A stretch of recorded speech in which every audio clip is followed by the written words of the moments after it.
Vamos en esta noche a estudiar el falso profeta y el anticristo como tema. El falso profeta y el anticristo, Apocalipsis capítulo 13, versículo 11 al 18. Después vi otra bestia que subía de la tierra y tenía 2 cuernos semejantes a los de un cordero, pero hablaba como dragón. Y ejerce toda la autoridad de la primera bestia en presencia de ella, y hace que la tierra y los moradores de ella adoren a la primera bestia cuya herida mortal fue sanada. También hace grandes señales, de tal manera que aún hace descender fuego del cielo a la tierra delante de los hombres, y engaña a los moradores de la tierra con las señales que se le ha permitido hacer en presencia de la bestia, mandando a los moradores de la tierra que le hagan imagen a la bestia que tiene la herida de espada y vivió. Y se le permitió infundir aliento a la imagen de la bestia para que la imagen hablase e hiciese matar a todo el que no la adorase. Y hacía que a todos, pequeños y grandes, ricos y pobres, libres y esclavos, se les pusiese una marca en la mano derecha o en la frente, y que ninguno pudiese comprar ni vender, sino el que tuviese la marca o el nombre de la bestia o el número de su nombre. Aquí hay sabiduría. El que tiene entendimiento, cuente el número de la bestia, pues es número de hombre y su número es 666. Este pasaje nos comienza a adentrar en la profundidad del mundo espiritual. Uno de los fenómenos que podemos percibir o descubrir a través de la historia, dentro del estudio, desde luego, de la historia teológicamente hablando, es la increíble influencia que el mundo ha tenido desde Adán y Eva, desde Caín hasta nuestros días, en el área o en el ámbito o en la dimensión de las religiones. Uno de los engaños más grandes que existen de acuerdo a la Biblia es precisamente presentarle al ser humano un sistema o un camino donde se le diga que a través de ese camino puede la persona contactar a Dios o tal vez guardar los reglamentos y las disposiciones o decretos de esa supuesta religión y al final encontrar el cielo. Cuando Cristo hace su aparición en el mundo hace 2000 años, se encontró con una mujer que era de Samaria, en el capítulo 4 de Juan, y la mujer, aunque no era muy culta, era una mujer inmoral, pero como mucha gente que nos escucha, eso sí, ¿verdad? El domingo no faltaba a su religión. O pueden ser narcotraficantes, pero no les falta una imagen de algún santo o alguna imagen de su religión. Y esta mujer le dijo a Cristo: mis padres me enseñaron que deberíamos adorar en ese monte. Ustedes dicen que deben adorar en Jerusalén. O sea, esta posición ha existido siempre, desde los tiempos de Cristo, antes de Cristo y en los tiempos actuales.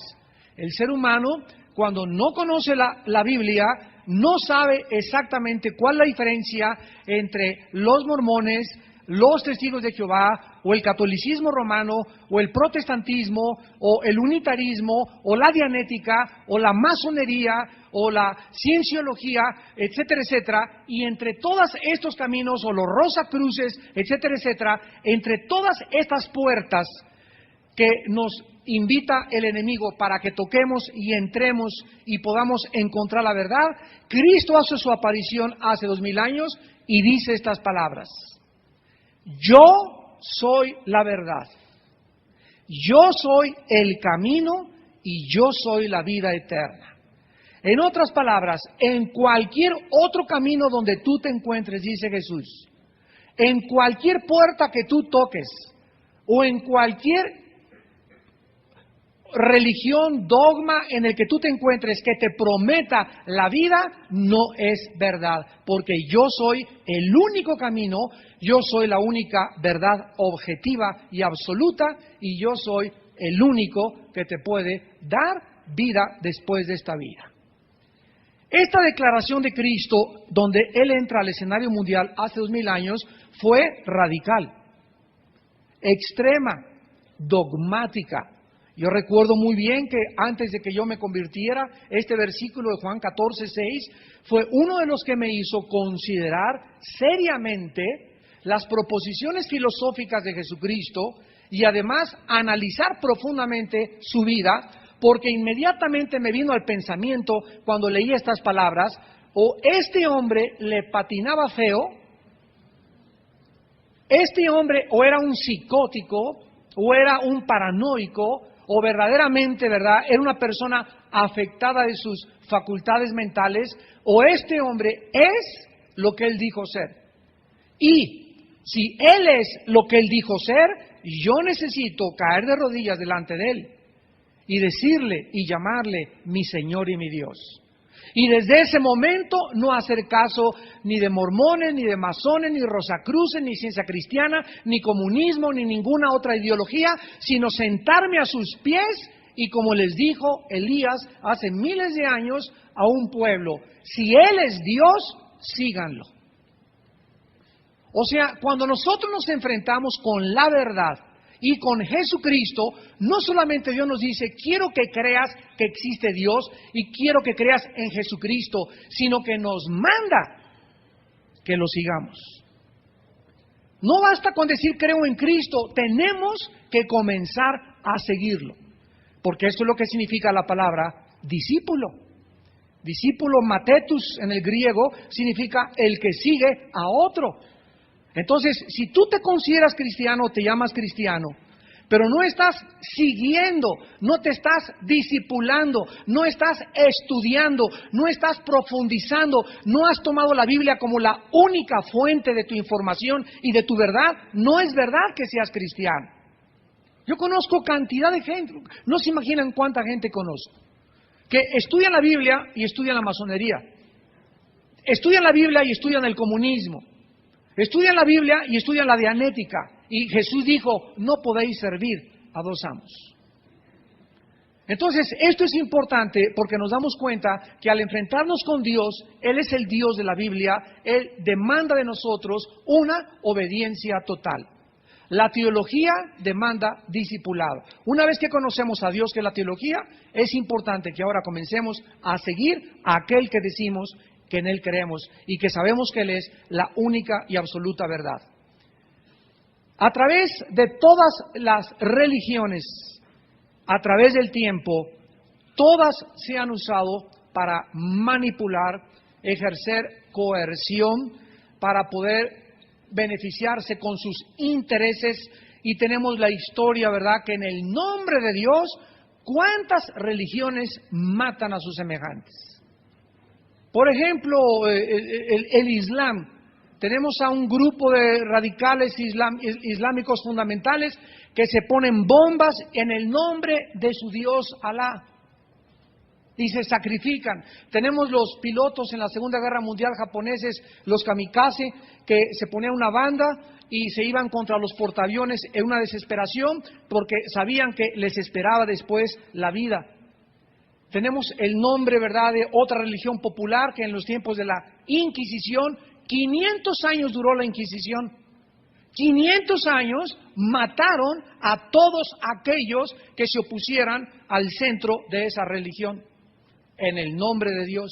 En el nombre de Dios mandaron a los cruzados a Tierra Santa a matar a los moros. No se conformaron con matar a los moros, mataron a los judíos, les incendiaron sus sinagogas en el nombre de Dios, en el nombre de la religión. Entonces, esto es lo que hace que el mundo quede confundido y diga: Dios mío, ¿verdad? Pues si así están todas las religiones, pues ¿sabes qué? Mejor soy ateo. O mejor no creo en nada porque todas, ¿verdad?, tienen sus trapos. Pero cuando venimos a la Biblia, descubrimos que no son las religiones la respuesta del ser humano, como lo acabo anteriormente de explicar, sino que la respuesta al ser humano es un hombre llamado Jesús de Nazaret, el Hijo de Dios, que bajó a este mundo no a invitarnos a seguir una religión, sino a seguirlo a Él. a seguirlo a Él. Entonces el cristianismo no es seguir una religión, seguir dogmas, seguir preceptos, seguir liturgias, seguir o hacer peregrinaciones o cumplir con ciertos mandatos de esa religión. El cristianismo es una relación personal, viva, dinámica, orgánica, con alguien que resucitó entre los muertos y que se llama Jesucristo. Entonces Jesucristo nos revela el velo que cubre a los seres humanos, y dijo Salomón hace 3000 años en el libro de Proverbios: hay caminos que parecen derechos, pero su fin es camino de muerte.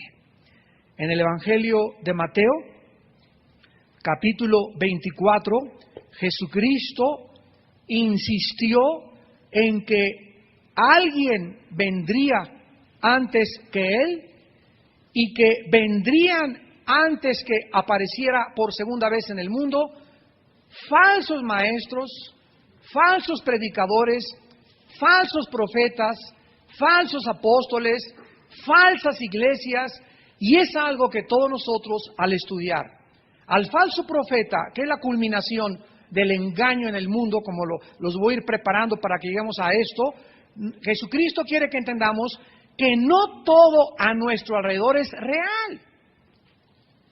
Y que te vas a encontrar con gente que te va a engañar. Y a cada rato vemos en la televisión que pasan programas, ¿verdad? Que en este lado, y la gente asume que porque en esa iglesia hacen eso, ya todas las iglesias son iguales. Si un avión de Mexicana se cae, todos los aviones de Mexicana son iguales y no me vuelvo a subir a ningún avión. ¿Sería justo hacer eso?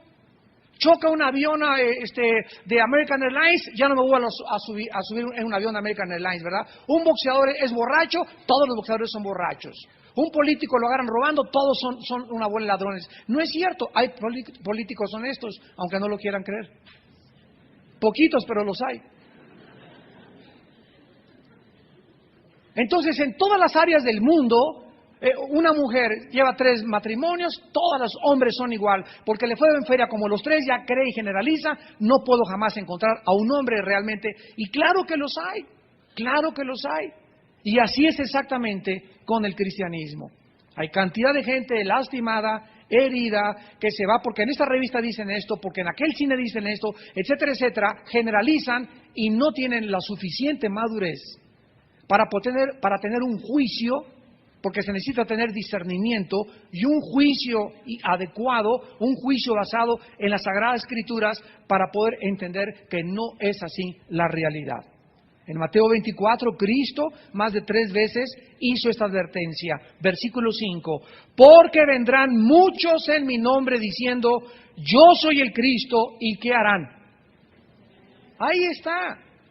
Jesús lo advirtió hace 2000 años que vendrían muchos diciendo yo soy el Cristo. ¿Qué quiere decir Cristo? Krios en el griego significa ungido. Todos los líderes de todas las religiones han dicho eso.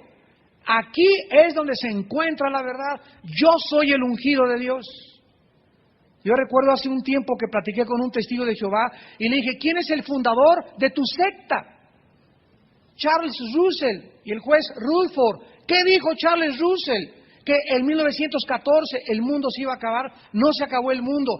Puso otra fecha, 1922, 1920, tampoco se acabó el mundo. ¿Qué significa eso a la luz de Deuteronomio 18, Deuteronomio 13, en la prueba de los profetas? Que el fundador de tu organización y de tu secta es un falso profeta. Y si alguien me llega a mí y me pregunta, ¿quién es el originador de tu secta o tu religión? Le voy a contestar, el cristianismo no es ni religión ni secta, y el originador es Jesús. No hay ningún nombre bajo el cielo en que podamos ser salvos más que en el nombre de Jesucristo. Los mormones tienen a José, todos tienen la dianética, ¿verdad? Tiene a Ron Hubbard, y así todos tienen, los masones tienen a sus originales, el comunismo tiene a Carlos Marx, nosotros tenemos a Jesucristo. Entonces podemos pararnos en una plataforma, invitar a cualquier persona y decirme, a ver, tráeme a tus cachirulos, tráeme a tus Juanes Camaney, tráeme a Demóstenes, tráeme a William Shakespeare, a Carlos Sagan, a tus ateos, tráeme a los que tú quieras y vamos a poner aquí a Jesús junto y vamos a compararlos. vamos a iniciar un contraste objetivo y desinteresado entre los líderes, entre los escritores, entre los ideólogos, entre los falsos profetas que ha habido con Jesucristo, y ninguno se puede comparar con el Hijo de Dios. Desde esta plataforma y desde este punto, nosotros partimos para que lo que estemos enseñando no es el resultado de doctrinas de hombres, sino de la palabra misma de Dios. Dice Mateo 24:11, y muchos falsos profetas se levantarán y engañarán a muchos. Ahorita he conocido cantidad de cristianos a donde quiera que viajamos, donde me los encuentro y me dicen, es que me dieron una palabra profética que mi hijo va a ser varón. Me dieron una palabra profética que me iba a casar con la fulana y tal. Me dieron una palabra profética, y todos actualmente están dejándose guiar y llevar por supuestas palabras proféticas o por profecías. Cuando la Biblia nos enseña que la palabra profética, ¿verdad?, es hablar de acuerdo a la palabra de Dios y nunca hacia el futuro, porque ya está completa la Biblia. Apocalipsis 22, el que le agregue o el que le quite, ¿verdad?, quedará bajo las plagas. La palabra profética ahora es algo que alguien me trae a mi vida. Si yo estoy pasando, por ejemplo, una preocupación familiar y alguien llega ahorita y me dice, Armando, tengo esta palabra, y es la palabra de Dios o un versículo, un rema, en ese momento yo sé que esa persona me dio palabra profética. Pero si alguien me dice, tú vas a ser el profeta de las naciones, y me dijo el Señor que en 3 años tu iglesia va a ser la más grande de todo México, me voy a tener mis reservas para creer eso. Porque de acuerdo a la Biblia, Dios nos guía por la fe y paso por paso, no por vista. A Dios no le gusta revelarnos lo que vamos a hacer en 3 meses o en 6 meses o en 1 año, porque entonces ya no es por fe. Entonces, ¿quién es mi guía? La Biblia. ¿Y quién es el que la usa? El Espíritu Santo. Si mi guía es la Biblia, nunca perderé el camino. Entonces tengo que buscar la palabra profética yo en la palabra de Dios. Pero hay gente que no paga el precio de leer la Biblia, pero andan buscando palabra de profecía para poder dirigir su destino. Y la holgazanería no la justifica el Espíritu Santo. Dice Mateo 24, versículo 24, y se levantarán otra vez, por tercera vez, falsos cristos y falsos profetas, y harán grandes señales y prodigios de tal manera que engañarán, si fuere posible, aún a los escogidos. Vemos nosotros la proliferación actual de falsas señales, de milagros, de cristianos que llenan un estadio si oyen que en ese estadio va a haber alguien sanando personas. Yo les he dicho a mis hermanos muchas veces, cuando me han preguntado, ¿cómo podemos anunciar una campaña de sanidad? Decirles, los invitamos a oír la palabra de Dios o a conferencias de la familia, y después podemos orar por los enfermos, y aquí lo hacemos en la iglesia, pero decir, vengan a ser sanados, traigan a sus enfermos, se me hace mucha deshonestidad teológicamente. Porque es el problema que Jesucristo confrontó cuando Él estaba en el mundo. Que la mayor parte de la gente le comenzó a seguir porque lo sanaba, porque les daba de comer y porque recibían beneficios personales para su vida. Y cuando Él les dijo, el que no cargue su cruz y me siga, no me siga más, desde ese momento, dice Juan capítulo 6, la mayoría ya no andaba con Él. Entonces, es importante que nosotros no aventemos el anzuelo para pescar los peces con una carnada falsa o con una carnada que no es la carnada que Dios nos dio. ¿Se imaginan a Juan el Bautista haciendo su campaña para que vinieran? Vengan aquí al río Jordán, métanse al agua y se les va a acabar la lepra y se les va a acabar todo. Sin embargo, sin ninguna campaña de publicidad, miles de personas se arremolinaron alrededor de Juan el Bautista. ¿Quién los llevó a esas personas? El Espíritu de Dios. La Biblia dice, cuando Jesús se ha levantado, a todos atraerá hacia sí mismo. Dios nos manda levantar a Jesús y dejarle a Dios que Él traiga a las multitudes. Pero no usemos medios ilícitos justificando los fines, porque los medios nunca justifican los fines. Esta es la filosofía comunista, no es la filosofía de la palabra de Dios. La iglesia necesita, se los digo con todo mi corazón, una reestructuración, una restauración total de todos los principios. Necesitamos regresar a los principios de la palabra de Dios. porque se ha deformado, se ha abaratado, se ha pervertido, se ha degradado el Evangelio de la gracia de Dios. Ahora, dice en Apocalipsis capítulo 13, curiosamente, Apocalipsis 13, regresamos a nuestro pasaje, que el apóstol Juan vio otra bestia, o sea, no era la del versículo 1, que es el anticristo, ya lo estudiamos profundamente. Esta bestia sube de la tierra, el anticristo sube del mar. Recuerdan ustedes esa diferencia importante. Y vean ustedes cómo el Espíritu Santo inmediatamente nos trae a la realidad de estas verdades que estamos desarrollando. Esta bestia tenía 2 cuernos semejantes ¿a quién?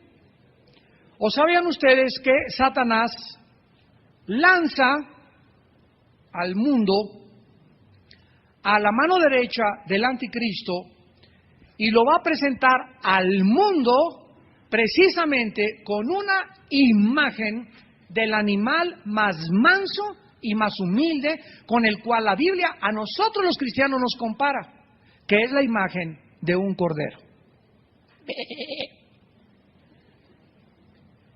Este personaje va a entrar al mundo y se le pinta con 2 cuernos como de cordero. O sea, la apariencia de este hombre va a ser falsa.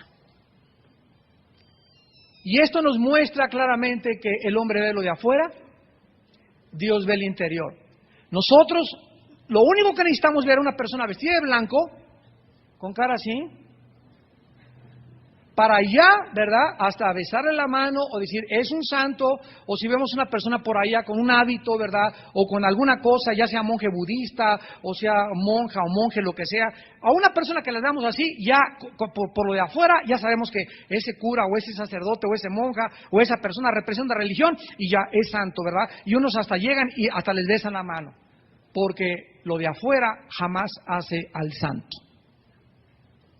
Entonces tenemos nosotros, cristianos, amados santos que me escuchan, tenemos nosotros que asimilar estas verdades porque estamos entrando en un periodo de la historia y del mundo donde esto va a aumentar. Y donde se van a multiplicar los engaños, y estoy hablando entre nosotros mismos. Porque es fácil ya ahorita para un cristiano detectar a esa tal persona, cual persona, ¿verdad? Pero si vemos a uno de nosotros mismos con estas cosas y nos guiamos solamente por la apariencia y no por los frutos, como dice Jesús, por el fruto los conoceréis, puedes caer engañado. Este hombre va a entrar con una apariencia de cordero, pero el Espíritu Santo nos dice que va a hablar como dragón. ¡Qué combinación!, ¿verdad? Por afuera cordero, por dentro un diablo. ¿Quién se pudiera imaginar? En 2 de Corintios, capítulo 11, el apóstol Pablo describe a estos hombres. Y él precisamente en este pasaje, 2 de Corintios, capítulo 11, nos dice versículo 13 al 15, 2 de Corintios 11, del 13 al 15, porque estos son falsos apóstolos. O sea, ya en el tiempo de Pablo había cantidad de personas que se decían apóstoles y firmaban sus libros apóstoles y decían, yo soy el apóstol fulano de tal, y ya por eso la gente creía que eran apóstoles. Y dice Pablo, hay falsos apóstoles, obreros fraudulentos que se disfrazan. ¿Qué es un disfraz? Es una apariencia externa para ocultar algo interno. ¿Se acuerdan del cuento de la Caperucita Roja? ¿Por qué tienes esa bocota tan grande? ¿Por qué tienes esos ojotes tan grandes?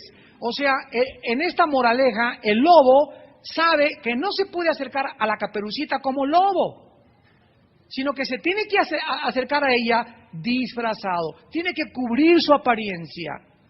Entonces, esto es lo que el Espíritu Santo nos quiere hacer nos quiere enfatizar que hay personas que están disfrazadas. La apariencia externa no habla totalmente de lo que esa persona tiene. Tú puedes encontrar una persona o un muchacho, ay, qué tan bueno el muchacho, me cae también, hola, ¿cómo estás, mariquita, por aquí, por allá? Y no sabes, o una muchacha, ¿verdad? Viceversa, y no sabes que puede ser un diablo o la hija del anticristo.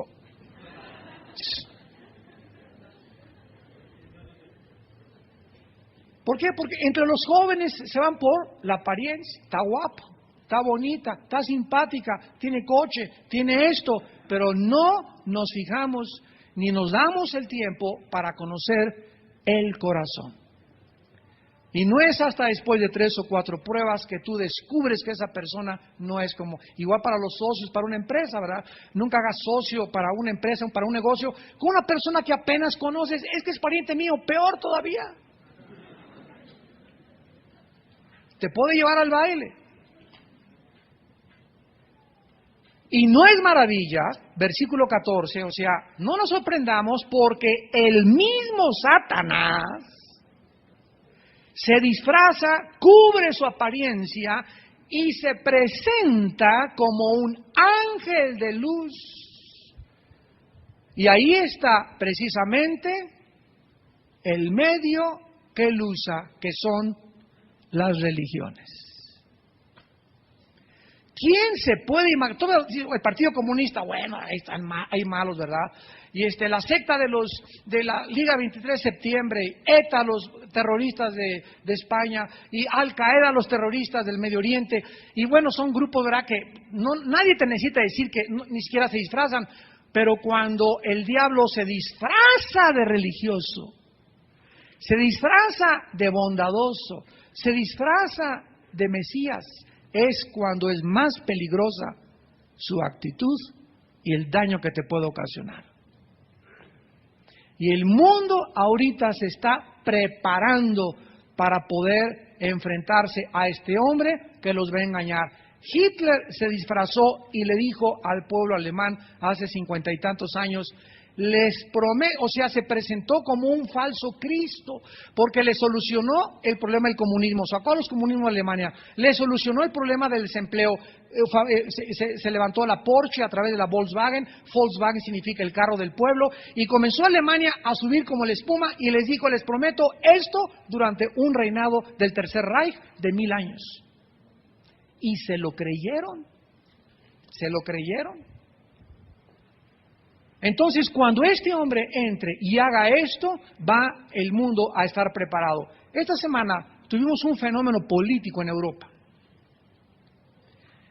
En España estaban gobernando 2 partidos, el Partido Popular y el Partido Socialista. El Partido Popular lo estaba representando Aznar, el presidente de España, y cuando él se adhirió a la guerra de Irak para ir a pelear con Bush y con Tony Blair, en ese momento se levantaron sus opositores políticos, en este caso el Partido Socialista, para atacarlo y decirle que había hecho mal, bla, bla, bla, que no justificaba ir allá a la guerra, etcétera, etcétera. Y entonces iban a haber elecciones en estos días en España y hay un atentado terrorista que resulta no ser ETA, sino Al Qaeda, ya está comprobado y demostrado totalmente. Y entonces el pueblo español, al ver que fueron los de Al Qaeda y que si España no hubiera estado en esta guerra, Al Qaeda no hubiera hecho este acto terrorista, se voltearon y le echaron la culpa al presidente Aznar y votaron solamente por este acto terrorista, por el Partido Socialista, y nombraron al señor Zapatero nuevo presidente de España. O sea, España dio un giro total hacia la izquierda. Solamente porque el antiguo presidente, o sea, no vieron ni siquiera su cartera ni su agenda, sino simplemente porque, por culpa de usted, señor Aznar, si nosotros no hubiéramos unido a la guerra, Al Qaeda no nos hubiera hecho actos terroristas. O sea, ellos no se fijaron nada más que en su bienestar común y nombraron a otra persona presidente ahora del futuro de España. Y es tristísimo, ¿verdad?, cuando un pueblo comienza a perder la visión. Cuando comienza a dejarse influir por la opinión mundial para tomar determinaciones para su propio confort y comodidad y no con un idealismo futurístico acerca de lo que verdadera y objetivamente demostraría pelear y poder sacrificarnos por un pueblo que estaba oprimido como era el pueblo de los iraquíes. Y el mundo entero sigue estando en contra de que se hubiera quedado mejor Saddam Hussein y que no lo hubieran sacado. Inclusive yo tengo cristianos, amigos míos, que siguen a favor de Hussein. Este es el mundo en que nosotros estamos viviendo, guiados por la televisión, la opinión pública y los periódicos, pero no por la palabra de Dios. Y tal vez muchas de estas personas serán las que van a adorar al falso profeta y al anticristo. Ahora, este hombre, el falso profeta, será más peligroso que cualquier otro enemigo del cristianismo. Porque, repito, su aspecto exterior es de piedad, de bondad, de religiosidad, pero su principal objetivo por dentro es el dragón. Habrá principados dentro de él y demonios que operarán dentro de este falso profeta, de este hombre supuestamente religioso, que no podrá el mundo, por la apariencia, por su disfraz, no podrá distinguir y no podrá ni siquiera imaginarse que esa persona es el mismo diablo. Y por eso será, repito, lo peligroso a lo que el mundo se enfrentará. Este hombre va a ser un hombre religioso de renombre, el falso profeta. Porque va a aglomerar alrededor de él y de su ideología a todas las religiones del mundo entero. Este fenómeno ya lo estamos contemplando desde hace algunos años y se llama en la teología el ecumenismo. ¿Qué es el ecumenismo? El creer que podemos unirnos todas las religiones con un bien o un fin común. Suena bonito, ¿verdad? Suena bonito. Y cuando alguien está en contra de esta conglomeración o de esta reunión de varias religiones y nos oponemos a eso, nos llaman intolerantes, fanáticos, intransigentes. ¿Por qué? Porque levantan una bandera que dicen, es que Jesús dijo para que todos sean uno, así como tú y yo, Padre, somos uno. Espérame tantito, Jesús dijo que lo que nos unía no eran las religiones, sino lo que nos uniría sería la verdad. Entonces, si no estamos compartiendo la misma verdad, ¿cómo pueden andar dos juntos si no estuvieran de acuerdo? ¿Verdad? Pero te vuelvo a repetir, son temas difíciles de asimilar. Y no se imaginan cuántos líderes, cuántas personas están cayendo en estas trampas. El otro día me llegó una carta a la casa de ustedes donde decían, vamos a tener una reunión, así se llamaba, interreligiosa. Le invitamos, doctor Alducin, para que participe con nosotros y la firmaba el representante de la iglesia griega ortodoxa, el representante de la iglesia tal, el presidente de tal denominación. Y cuando vi nombres de personas cristianas, evangélicas, dentro de ese documento, no me quedó más que caer de rodillas y llorar. ¿Cómo están tantos líderes cayendo con el propósito, y se oye bonito, de ganar el mundo y de unirnos todos para que todos podamos ser uno, cuando Cristo dijo, no pueden andar dos juntos y no hay comunión entre la luz y las tinieblas? En una reunión que tuvimos relacionada con este problema en la televisión hace como 8 años, estábamos en el canal 2 de la televisión y estaban representantes de varias religiones, yo estaba representando a algunos cristianos.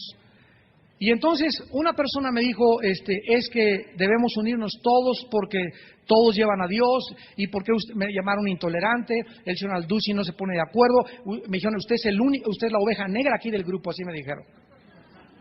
Otro me dijo, usted es la mosca en la sopa. Y le dije, vamos, miren, ya no vamos a discutir de religiones, vamos a hablar de filosofía. Y quiero hacerles una pregunta. Si usted, señor budista, me está diciendo que Buda es la verdad, si usted, señor judío, me dice que usted es la verdad, si usted, señor musulmán, me dice que usted es la verdad, si cada uno de ustedes reconoce su verdad, y yo digo que el cristianismo es la verdad, aquí tenemos 7 verdades, ¿sí o no? Me dijeron, sí, exactamente, y cada quien tiene su verdad. Le dije, entonces ustedes me están diciendo filosóficamente que la verdad es relativa. O sea que no hay y no existe una verdad absoluta. Y si no existe una verdad absoluta por la cual debemos de emprender nuestra vida para buscarla, no tiene sentido investigar ninguna religión porque no existe la verdad absoluta. Y quiero decirles que un hombre hace 2000 años dijo que él era la verdad. Por eso les digo, todos ustedes, así les dije, son una bola de mentirosos. Porque ninguna de esas religiones, ni siquiera mi religión, porque no tengo ninguna religión, es la verdad, es Jesucristo la verdad. Entonces, imagínense, les dije, que no haya, que cada quien diga, esa es tu verdad, yo tengo mi verdad, ellos tienen su verdad, y todos tienen su verdad, entonces no hay una verdad absoluta. Son verdades relativas, y esto es lo más peligroso en la filosofía, porque todos los maestros de las universidades y la mayor parte de los líderes en el mundo afirman lo mismo. Se llama el relativismo. Todo es relativo, no hay nada absoluto, todo es según el lente con que tú lo veas. Pues para ti ser homosexual es bueno, déjalo ser su estilo de vida, para otros es malo, para unos matar, para unos marihuanarse es bueno, para otros malos, yo no me meto con nadie, déjenme a mí vivir, etcétera, etcétera. Y esa es la filosofía que está permeando el mundo actual, en aras de la verdad. Y la Biblia dice claramente, no te unas en yugo desigual con los incrédulos. ¿Esto qué cosa? Va a acarrear persecución contra nosotros. Burlas, críticas, mofas, ataques. Pero tú tienes como hijo de Dios, y yo también, que estar firmes en la verdad. Dice en Judas, versículo 3, hermanos, les ruego que contendáis ardientemente por la fe dada una vez a los santos. Porque muchos han entrado encubiertamente. O sea, dentro de nosotros mismos, dentro de lo que se llama la iglesia, en el mundo entero, no nada más en esta iglesia, sino en el mundo entero, en todas las iglesias hay infiltrados. Dicen Hechos 20, Pablo al despedirse de la iglesia de Éfeso, de entre ustedes mismos cuando yo me vaya, se levantarán lobos que arrastrarán a la manada y a los discípulos para causar daño al reino de Dios. Y los tenemos aquí, los tenemos en todas las iglesias y los vamos a tener siempre. Cuando los apóstoles dijeron a Cristo, arrancamos la cizaña, Cristo dijo, déjenlos. En el día de la siega, Mateo 13, los ángeles separarán la cizaña del trigo. ¿Por qué? Porque cuando crece la cizaña y cuando crece en el trigo, es imposible distinguirlo, son casi las mismas plantas. Pero cuando pasa el tiempo, la cizaña crece más alta y el trigo comienza a doblarse. O sea que los verdaderos cristianos son humildes y se humillan, y los otros, la cizaña, siempre serán soberbios. La soberbia caracteriza a la cizaña en la iglesia. Vemos pues, en segundo lugar, que este hombre, el falso profeta, será el líder principal de la propaganda y de la autoridad y comunicación del anticristo. Dice el versículo 12, y ejerce toda la autoridad de la primera bestia. ¿Quién le dio, recuerden, la autoridad al anticristo? La primera bestia, ¿quién se la dio? ¿Quién se la dio? Versículo 2, el dragón le dio su poder, su trono y grande autoridad, el diablo. Entonces vemos este segundo hombre, la otra bestia, el falso profeta, este líder religioso mundial, que va a tener la autoridad satánica. También el diablo va a infundirle a este hombre poderes, escuchen, más grandes que los del anticristo. El anticristo tendrá una mente, lo vamos a ver después en la próxima clase en Daniel, el anticristo va a ser una mente militar, una mente política, una mente económica brillantísima, como ni Demóstenes, ni Aristóteles, ni Alejandro el Magno, ni Hitler, ni Nerón, ni Carlomagno, ni ninguna persona en la historia ha tenido la brillantez y la agudeza mental y la sabiduría para resolver problemas internacionales como el anticristo. Pero este hombre, el falso profeta, tendrá más poderes que el anticristo. Lo vamos a ver a continuación, como él es el falso profeta, el que va a hacer que el mundo adore al anticristo. Él va a empujar a la humanidad a que adoren al anticristo de tal manera que los va a convencer que el anticristo es el Mesías. Y este hombre es el que va a hacer que la gente se marque con el 666. No el anticristo, es el falso profeta. Tendrá la autoridad y ejercerá la autoridad de la primera bestia en presencia de ella. Y hace que la tierra y los moradores de ella adoren a la primera bestia cuya herida mortal fue sanada.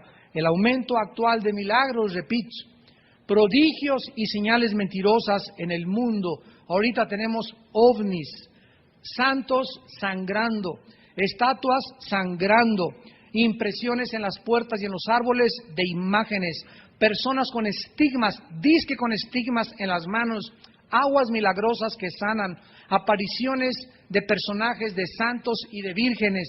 Todas estas cosas que están pululando por el mundo actual, la gente las cree que vienen de Dios. ¿Por qué? Porque son sobrenaturales y la Biblia nos dice otra vez, no todo lo sobrenatural es de Dios. Hay otro poder en el universo aparte del de Dios. Es el poder del reino de las tinieblas con señales y milagros y prodigios mentirosos. El diablo puede hacer que se levante esto, me puede a mí hacer levitar, o a una persona que esté hincada que se levite y que se eleve en el aire, puede hacer que se abran las cortinas, que haya ruidos en tu casa, que se prenda la televisión, que se abran las llaves del agua, que se oigan ruidos de cadenas arriba en el techo, que tengas apariciones así en tu casa y que jures que era un lobo, que jures que era un hombre que se metía a tu casa. Todas estas cosas que suceden y que estudia la famosa parapsicología como fenómenos paranormales, la Biblia nos explica que son obra y prodigios de Satanás. Los ovnis son manifestaciones o materialización de la energía satánica. Para nosotros no son ovnis, son ovis. Son objetos voladores identificados porque sabemos quién está detrás de ellos. No negamos su presencia, pero sabemos que Satanás hace eso y va a hacer cosas peores todavía. Ahora, es increíble que dice en el versículo 15 que el falso profeta va a hacer una imagen, esto es tremendo, y le va a infundir aliento. Esta palabra aliento en el griego es neuma, de donde tenemos la palabra aire, aliento o espíritu. Se le va a permitir infundirle espíritu a esta imagen de la bestia. O sea, Satanás tiene tiene el poder de hacer que, hagan de cuenta, si esto es una estatua, Satanás puede ponerle un espíritu, desde luego es un espíritu demoníaco, y hacer que esa estatua comience a caminar. Vean ustedes las películas ahorita que los niños están viendo de horrores y de monstruos. Son así estatuas que salen de la tierra. Desde que hizo esta película Michael Jackson, Thriller, ese video que él hizo donde resucitaban los muertos y caminaban como zombies y todo, y él se le deformaba la cara, ¿verdad? Yo le dije a mi esposa desde hace algunos años, cuando vi por primera vez ese video, así que lo pasaron rápido en la televisión, claro que lo apagué, ¿verdad? Pero no quise ver más. Dije, este muchacho ya está marcado por el enemigo. Ahora que Madonna le dio un beso en la boca a Britney Spears, la artista de Hollywood, le dije a mi esposa, estas muchachas ya las marcó el enemigo para destruirlas. Cada vez que alguien hace algo y que nosotros distinguimos que viene del infierno, sabemos que van a pagar caro el precio por ganarse la fama del mundo entero. Y Cristo lo dijo, ¿de qué les sirve? Les digo a todos los artistas que nos ven por la televisión, ¿de qué les sirve ganar el mundo si pierden su alma? Ahora, esta palabra, imagen, aquí cuando dice se le permitió infundir aliento a la imagen, es la palabra griega eikon, con K, eikon, E de Enrique, eikon, y significa parecido, resemblanza, representación de algo o alguien en una moneda, medalla o estatua. El reflejo del sol en el agua, en el griego es eikon. El Hijo de Dios se le llama el eikon o el reflejo del Padre. Entonces, ¿qué es lo que estamos viendo enfrente de nosotros en la Biblia? Que el falso profeta tal vez mande a acuñar una moneda o una medalla con la imagen del anticristo. la cual será una especie de identificación personal, y esta imagen va a poder ser hecha de diferentes materiales. Veamos en Apocalipsis 9, versículo 20, que es interesante a la luz de que esto que estamos estudiando. Apocalipsis 9, versículo 20, al final de la sexta trompeta.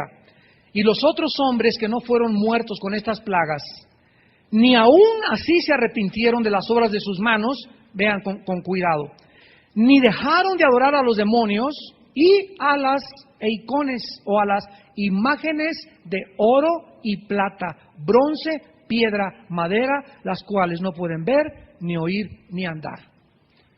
Es interesante cómo se asocia en los últimos tiempos esta realidad. Una vez que el mundo entero haya hecho esta imagen impresa en las monedas o en alguna forma de estatuillas, espíritus de Satanás serán puestos en cada una de esas estatuas,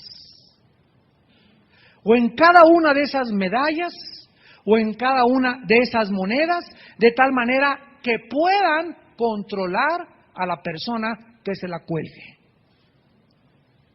o que la tenga en su posesión. Es interesante también que el profeta Zacarías capítulo 13, habló de que antes de que Cristo regresara al mundo, Zacarías capítulo 13, está exactamente antes de Malaquías y antes de Mateo. Zacarías capítulo 13 dice, versículo del 1 al 4. Miren qué interesante, porque este es un compendio de los tiempos que estamos estudiando del falso profeta. En aquel tiempo, Zacarías 13, habrá un manantial abierto para la casa de David y para los habitantes de Jerusalén para la purificación del pecado y de la inmundicia. Nosotros sabemos claramente que esto es ni más ni menos en los tiempos del anticristo, ¿verdad? Cuando Israel, a la venida de Jesús, se convierta Israel entero. En aquel día, versículo 2, dice Jehová de los ejércitos, quitaré de la tierra los nombres de las imágenes y nunca más serán recordados, y también haré cortar de la tierra a los profetas y el espíritu de inmundicia. Y acontecerá que cuando alguno profetizare aún, le dirán su padre y su madre que lo engendraron, no vivirás, porque has hablado mentira en el nombre de Jehová, y su padre y su madre que lo engendraron le traspasarán cuando profetizare. Y sucederá en aquel tiempo que todos los profetas se avergonzarán de su visión cuando profetizaren, ni nunca más vestirán el manto velloso para mentir. ¿De qué nos habla esto? Que conforme pase el tiempo, más y más y más hombres se van a levantar diciendo, así dice el Señor, y son mentirosos. El Señor no les dijo eso. El Señor me dijo esto para tu vida, y no es verdad que el Señor les dijo eso para tu vida. Y comenzarán a guiar a miles de personas, y esto está relacionado con tiempos antes de que Cristo venga. Nos habla que en los últimos tiempos habrá cantidad, y lo que más odia a Dios cuando Él venga, y aquí lo establece en Zacarías, es que nunca más vestirán el manto velloso para mentir. En los últimos tiempos, la adoración de ídolos de oro, de plata, de bronce, de piedra y madera estarán relacionados con los demonios. En otras palabras, los ídolos y las imágenes, de acuerdo a la Biblia, estarán energetizadas y controladas por demonios para formar un sistema de monitoreo mundial para forzar la adoración del anticristo. Esta verdad la encontramos también desde antes de Apocalipsis en 1 de Corintios capítulo 10, cuando el apóstol Pablo exhorta a la iglesia de Corintios, que eran puro carnal todos. 1 de Corintios 10, del 20 al 22. 1 de Corintios 10, 20 al 22. Antes digo que lo que los gentiles sacrifican, ¿a quiénes lo sacrifican? A los demonios y no a Dios. Y no quiero que vosotros os hagáis partícipes con los demonios. En otras palabras, pongan atención, ¿puede un cristiano entrar solamente a ver, nada más a ver, hermano, a un rito religioso de cualquier religión? ¿Puedo entrar a la iglesia fulana de tal? La Biblia dice que cuando tú entras a cualquier rito religioso de cualquier religión es un sacrificio. Y que lo que está sucediendo realmente, aunque todo parezca y huela a incienso, ¿verdad? Y huela así y todo parezca real, lo que realmente está sucediendo ahí es un sacrificio a los demonios. Y dice Pablo, si tú entras ahí, recuerda el dicho de Veracruz, tanto peca el que mata la vaca como el que estira la pata. En el momento en que tú entras a un rito religioso de la religión que tú quieras nombrarme, en ese momento te haces partícipe. ¿Qué significa partícipe? Que estás teniendo compañerismo, que puedes abrirte a que los demonios entren a tu vida. Mi hermano Alejandro y yo tenemos un testimonio, un familiar de Alejandro, de una persona, amigos de ellos, que fueron a Brasil a ver un rito de la macumba. Y estaban los brujos ahí en San Paulo, en Brasil, aventando, se metían así, y ellos decían que tragaban humo y que eran demonios, y los aventaban a la gente. Este muchacho estaba de curioso y fue ahí, y pues que le cae la humadera aquí en las meras narizotas. Hermanos, regresó a México, y al año comenzó a manifestar desórdenes mentales gravísimos. Cuando una de sus hijas nos pidió que le ministráramos liberación, hace unas liberaciones, estábamos aquí el pastor Raúl, mi hermano Alejandro, unas liberaciones más espantosas que hemos visto. La muchacha se hacía como víbora en el suelo así. Y cuando le atacábamos los demonios, hablaba claramente y le preguntábamos, ¿cómo entraste? Y nos decía, a través de la macumba. No es un chiste. No es un chiste ir a una limpia, no es un chiste que te limpien con huevo, no es un chiste asomarte a la bola de cristal. Ahí en Reino Aventura, pues es pura payasada. No es payasada. Es algo mucho más serio donde tu alma está de por medio. No nada más vas ahí porque la familia entra al rito religioso, estás participando de algo que te puede dañar y te puede lastimar. ¿Por qué? Porque dice aquí claramente el versículo 22, o provocaremos a celos al Señor. Somos más fuertes que Él. Es exactamente como si estuviera en la televisión viendo una película pornográfica y estoy con la babota de fuera. Y llega mi esposa y me dice, ¿qué estás haciendo? Y me dice, pues ¿qué no te gusta mi cuerpo? ¿Por qué tienes que estar viendo otras mujeres? ¿Qué estoy haciendo? Provocándola a celos.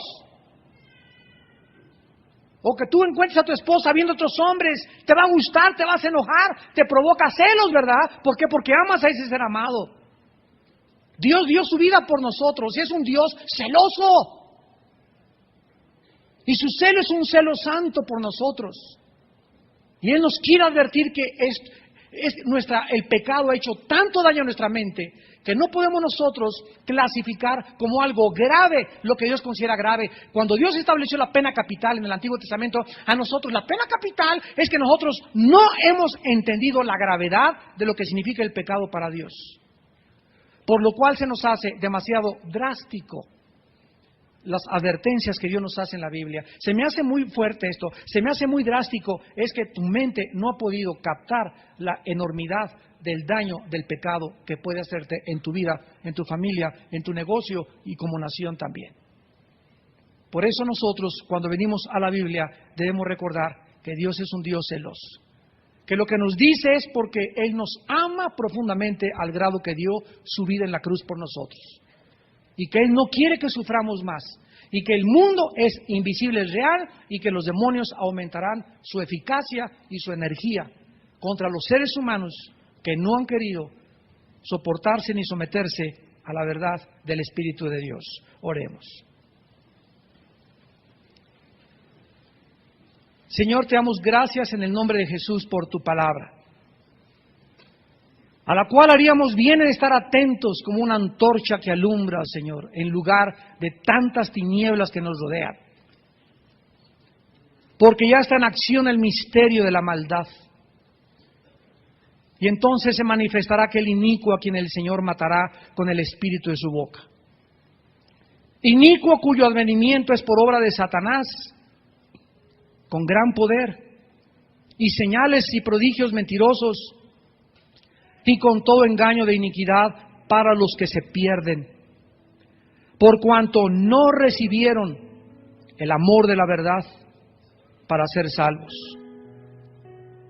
Por esto Dios les envía un poder engañoso para que crean la mentira, a fin de que sean condenados todos los que no creyeron a la verdad, sino que se complacieron en la injusticia. Pero nosotros, amados santos, debemos dar siempre gracias a Dios respecto a ustedes, de que Dios nos haya escogido desde el principio para salvación, mediante la santificación por el Espíritu y la fe en la verdad, a lo cual nos llamó mediante el Evangelio para alcanzar la gloria de nuestro Señor Jesucristo. Así que, hermanos, estén firmes y retengan la doctrina que han aprendido, sea por palabra o por carta nuestra, y el mismo Jesucristo, Señor nuestro y Dios nuestro Padre, el cual nos amó y nos dio consolación eterna y buena esperanza por gracia, conforte vuestros corazones y os confirme en toda buena palabra y obra. Señor Jesús, gracias por tu vida y tu sangre que derramaste en el Calvario. En esta noche te pedimos que salves las almas. A ustedes que nos ven por la televisión, donde quiera que tú te encuentres, en este momento Dios te ordena que te arrepientas, que creas la verdad, y la verdad es Jesucristo. Dios no te invita a ninguna religión, te invita a una cruz, te invita a que te encuentres con su Hijo Jesucristo, que le conozcas y que le entregues tu vida en este momento. Y las personas que en esta noche quieran entregarle su vida a Jesucristo, dile estas palabras desde tu corazón: Señor mío y Dios mío, perdóname mis pecados, mi vida te ha ofendido, he sido un orgulloso intelectual, mi vida ha sido caracterizada por la inmoralidad, te he ofendido con mi vida, Señor, perdóname. Creo que tu Hijo en la cruz pagó con su vida y con su sangre por mis pecados, y te pido que me perdones en base a la muerte de Él, no a ninguna obra que yo hubiera hecho, sino en base a su sacrificio en la cruz.